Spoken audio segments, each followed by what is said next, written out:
ụmụnne ọkwa nwoke Jigbo na-ekwu biko tata abịala m Umuchigbo ka m fụ my chairman.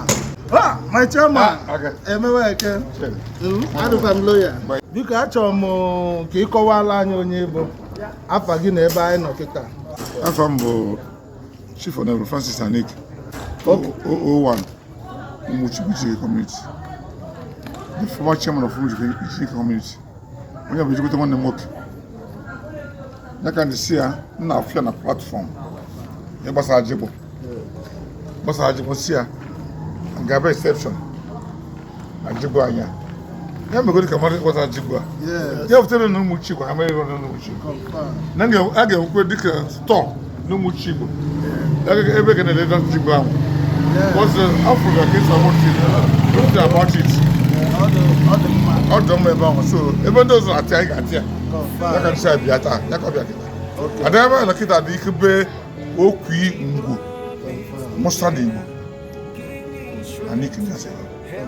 Anyị nọ n'iru gị gwọọ ya ka ịfụkwa na ya bụ ihe bụ abacha dị simple. Ịghọtago?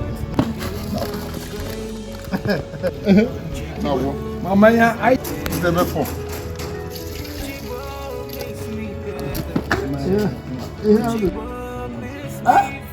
That's we're going to because we're getting at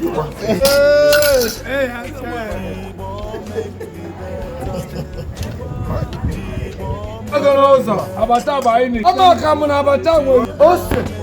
Crayfish. Ihe niile ingredient. Anyị nabata product unu. N'eziokwu. Anyị like abacha. Ọ bụ fat food. 2 minutes, 3 minutes, man that you job done. So, one unu afọ go akọwachago na everything and I make the magic. Ọ na-eme i dey play, i dey show. Nke bụ nke anyị.